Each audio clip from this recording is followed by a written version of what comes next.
preguntas, así después los expositores tienen unos minutos para contestar y hacer un cierre.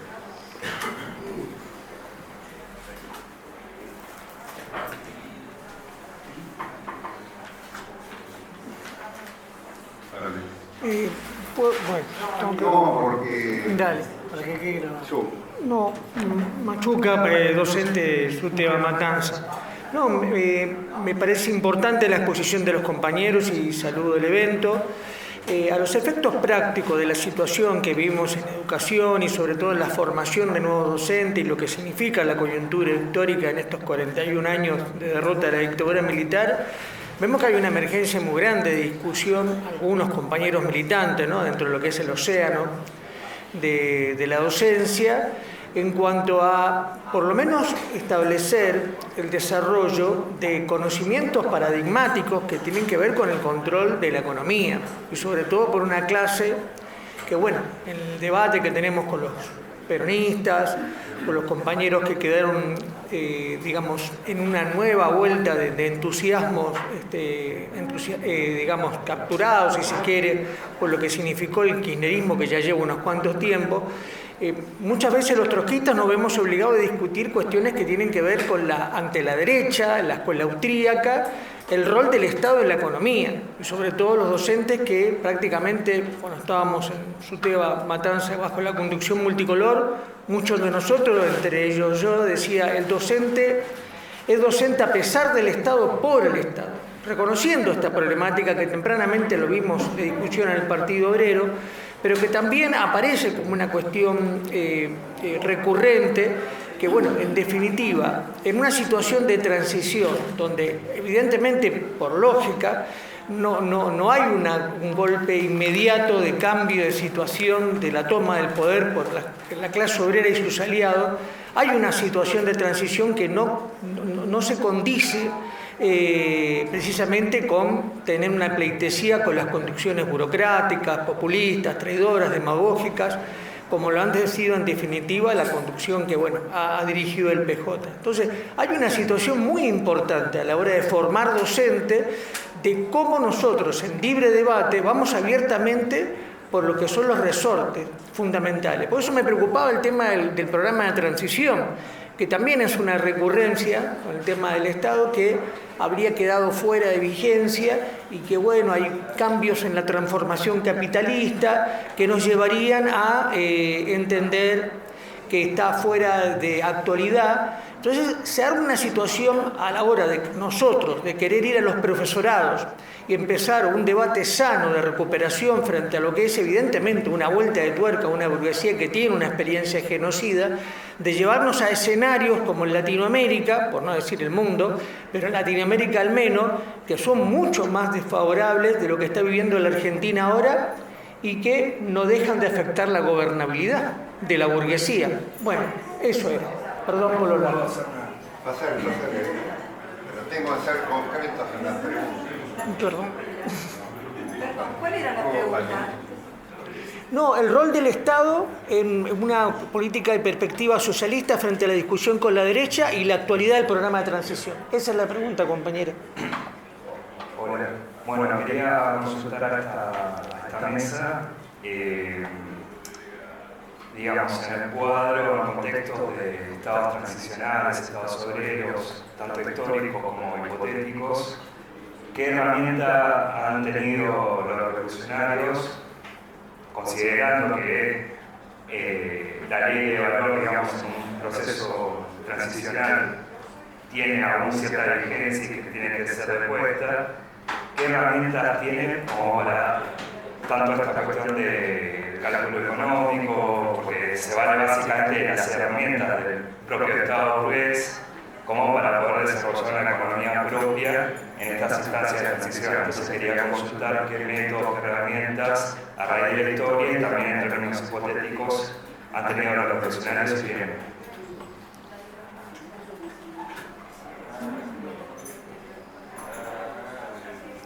¿Alguna otra pregunta? Acércate, por favor.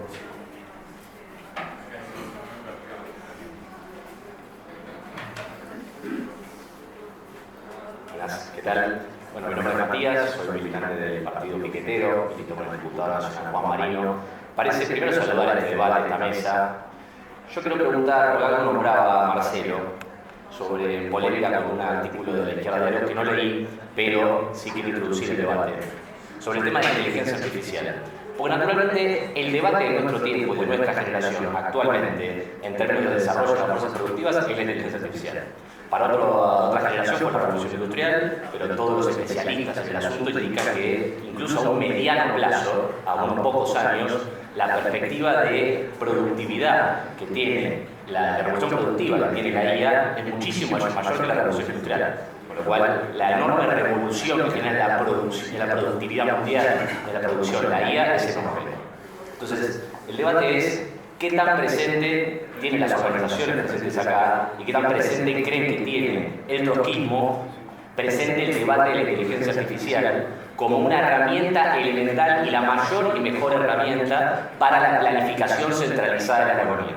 Es decir, ¿qué tan importante creen que es para la planificación central de la economía y para el desarrollo máximo de los gobiernos revolucionarios, en caso de que lo logremos, el desarrollo de la isla? Es decir, ¿qué tan presente lo tienen? Y también, ¿qué tan presente lo tienen y cómo lo vinculan con el debate de China versus Estados Unidos? Porque naturalmente uno de los debates más importantes que hay entre China y Estados Unidos es la guerra de los chips.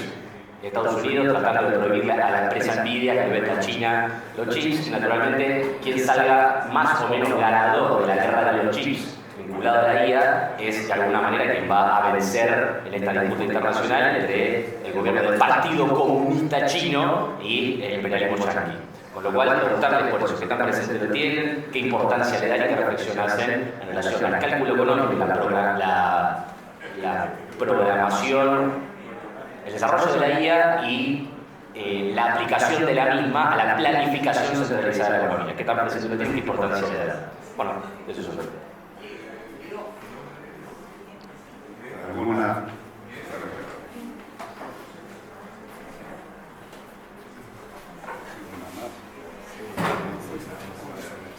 Si no hay otra, sería la última. Buenas, Dale, Fernando Morán, también soy militante del Partido Piquetero.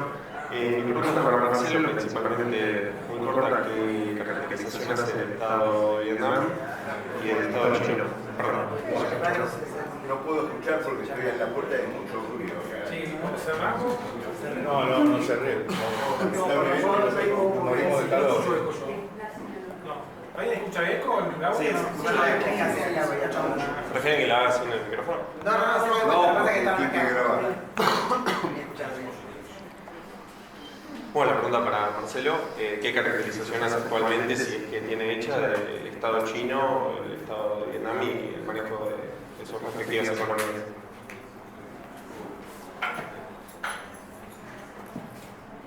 Bueno, pasaríamos ya al cierre, así que Bueno, sí, para tomar un poco. máximo 5. Bueno, Por favor. lo que se planteó. A ver, si se tenía parte de la pregunta de compañero, esto de las herramientas que tiene, las herramientas de cada uno. En el debate, que yo mencionaba, el problema de la moneda, de cómo corre la eficacia, el problema es la ley de valor rige igual, dice, no importa, uno se puede alejar además, pero finalmente siempre la cobra, digamos.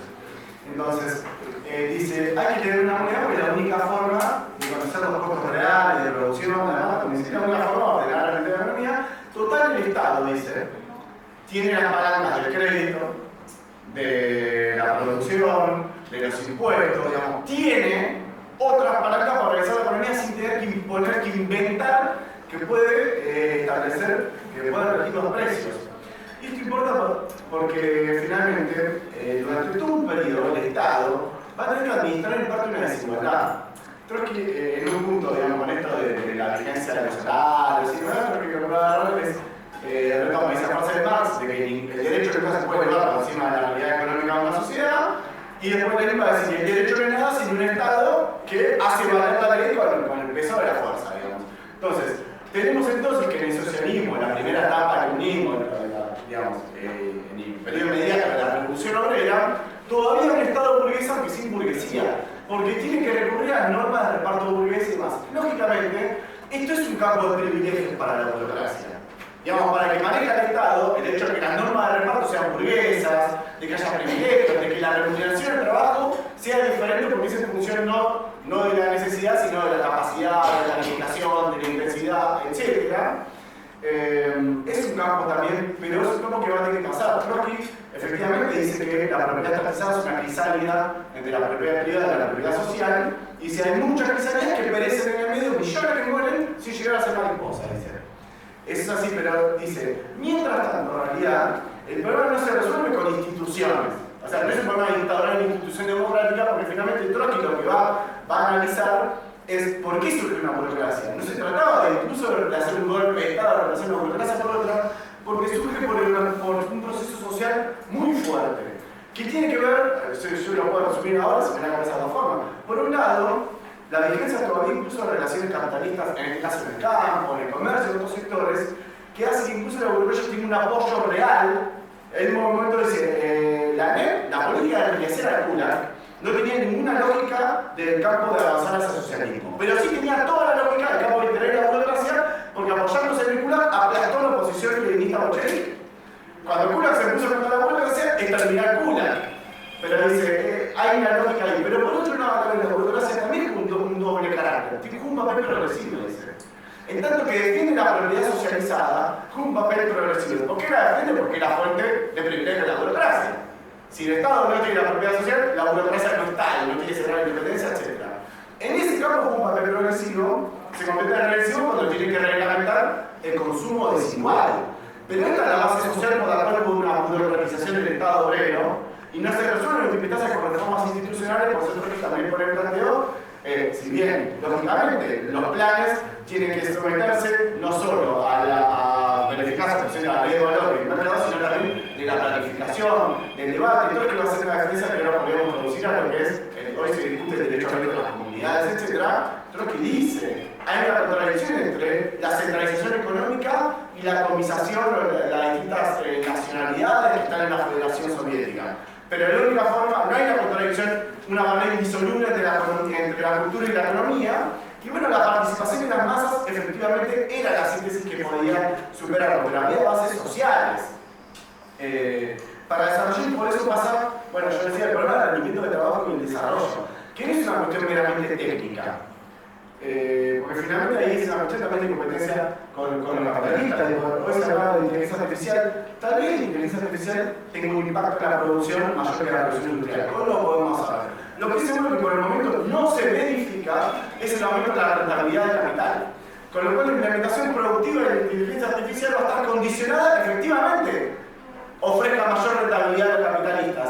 Y eso, en última instancia, lo que refleja también es que toda la burbuja especulativa de los 7 magníficos de Nvidia, Meta, Amazon, etc., lo de los más, todos esos, en última instancia, toda esa capitalización bursátil, todo el auge de Wall Street, depende de última instancia de la producción real, de la ley del valor. Hay un campo de creación de capital ficticio, etc., pero en última instancia se verifica que cuando hay problemas en la producción, cuando no es rentable, cuando hay problemas en la cadena de suministro, entre los chicos que fuera, cuando intervienen los estados con la guerra comercial y tendencias a la guerra internacional, a la guerra mundial y a la ruptura de las relaciones capitalistas, bueno, finalmente no existe la valorización de capital por fuera del ciclo real que tiene en la sociedad. José, no.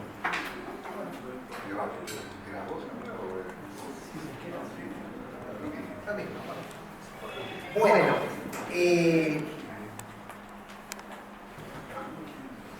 por supuesto que en estos debates podríamos hacer, como se suele decir, cuando se hace la diferencia entre marcianos y marxistas, ¿no? Entendiendo por marcianos los que van al debate del detalle y del detalle académico de lo que dijo Marx, y por marxistas a discusiones más de tipo programática. Podríamos hacer un debate trotskiano sobre qué fue lo que dijo Trotsky y sus sutilezas en cada uno de los puntos que charlamos.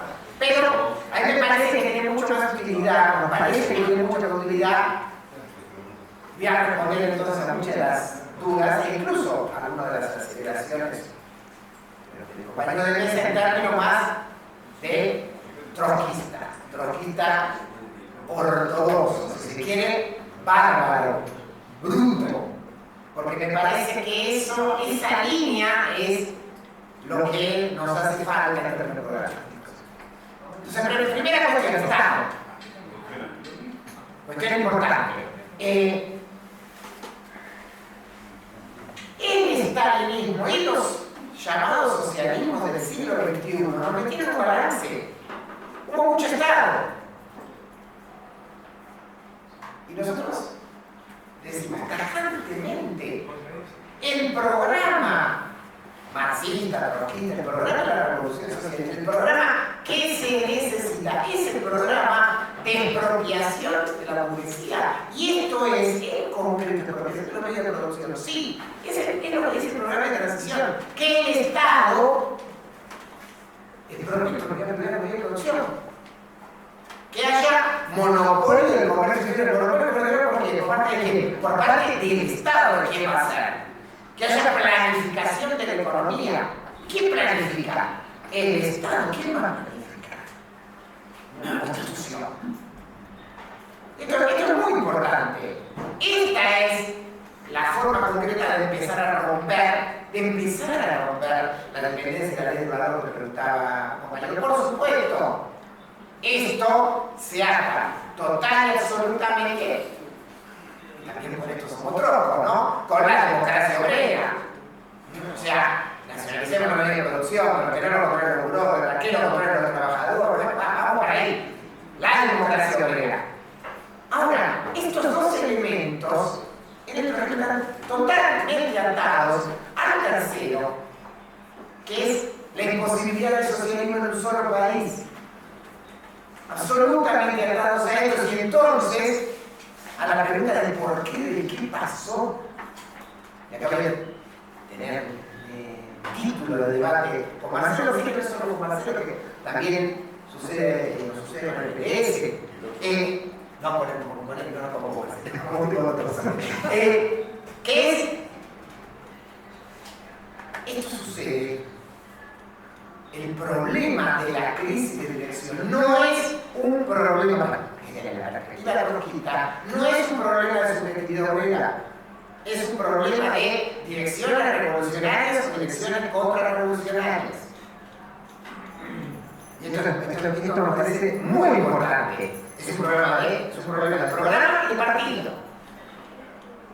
¿Qué programa se pone arriba de la mesa? ¿Por qué? Porque en el marco de la crisis, la miseria, todo lo que decíamos en la primera parte, la cuestión no es perdón, porque exagerar un poco, es que ya no sé, aquí, bueno, entonces tenemos que resolver el problema de la conciencia y entonces, no, acá hay un conflicto. Acá es, las masas luchan, las masas tiran gobierno porque los tiran, las masas se revolucionan. ¿Y qué programa? ¿Qué viene después? ¿Viene o no viene el programa de la expropiación de los medios de producción? Bueno, en el siglo XXI, digamos, de los de la casa, para hacerlo más general, hemos visto montones de insurrecciones. ¿Qué pasó después? ¿Qué pasó eso? El problema de la elección. Cierro finalmente, no tengo la inteligencia artificial que planteó el compañero. No sé, vamos a ver si la inteligencia artificial es más productiva o no puede ser. Ahora, cuidado, como con muchas otras cosas en el periodo de decadencia capitalista de la época imperialista, la simple inteligencia artificial, aun cuando genera mayor productividad, no es sinónimo de desarrollo de las cosas productivas.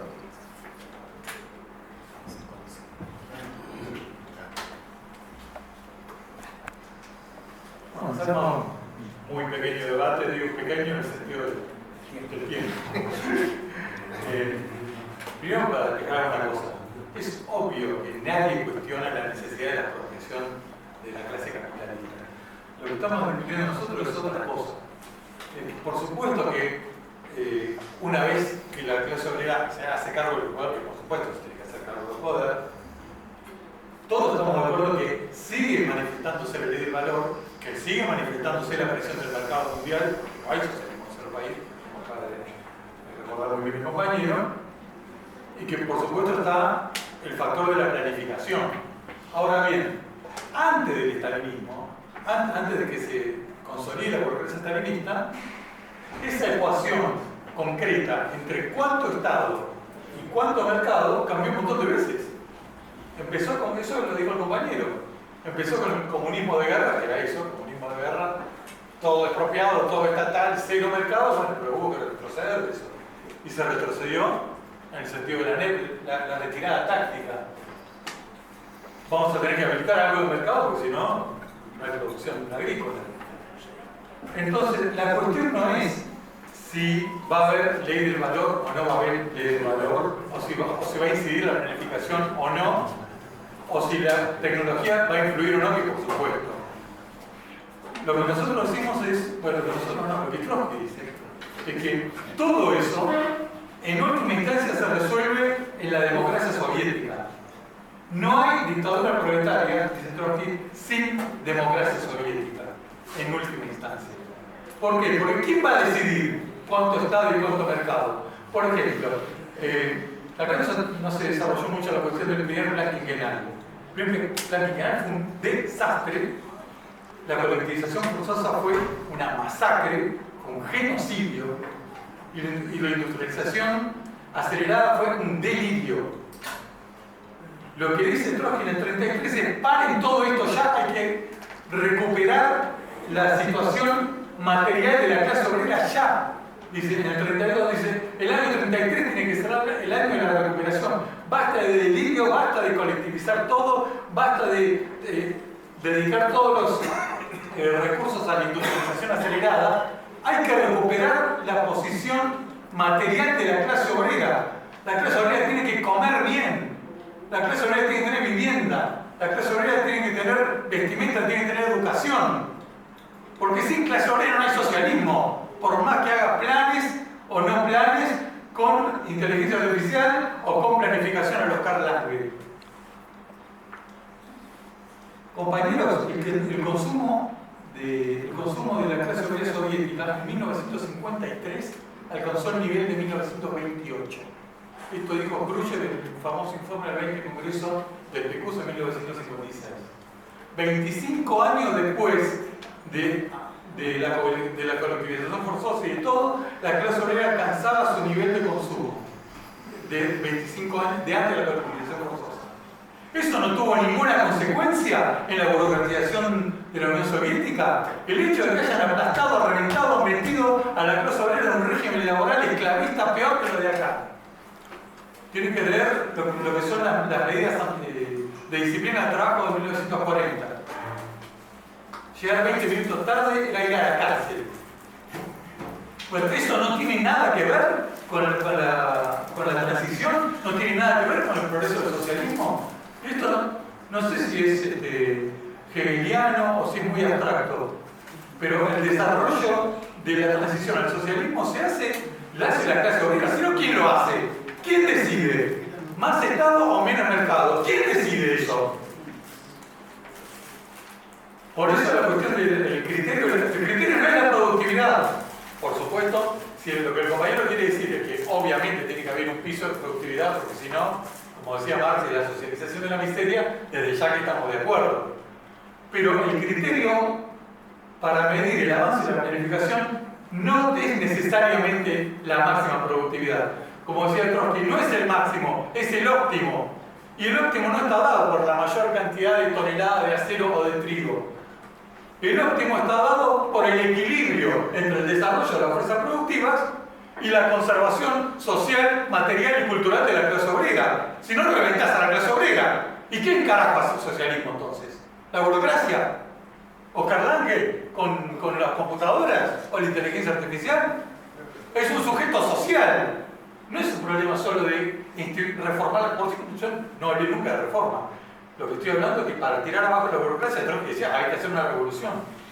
Pero nosotros vamos incluso más allá. Trotsky decía que era una revolución política. Nosotros decimos que en un sentido tiene que ser una revolución social, no solo política. Social no en el sentido de que se hubiera retrocedido el capitalismo, sino social en el sentido de que la burocracia socialmente había expropiado políticamente y había reventado socialmente a la clase trabajadora. Y eso había que... Y esa era la primera preocupación de Trotsky. Ya termino con esto. Lean los escritos de Trotsky del 30. La gran preocupación es las instituciones, no en general. Por eso yo dije la institución concreta, la que 30 era el partido, no había ninguna otra. Después Trotsky dice, sí, hay que regenerar el partido, y después dice, y después los soviets, y después los sindicatos. Pero primero el partido, porque era lo único que había. Si no regeneras eso, ¿dónde ejerce la clase obrera el poder? En concreto. No lo ejerció. Fue desalojada del poder, y cuando terminó la Segunda Guerra Mundial y vinieron los nuevos estados burocráticos, la clase obrera no gobernó, no tuvo el poder, y no hubo ni socialismo, ni transición al socialismo, ni estado obrero. Hubo estado obrero.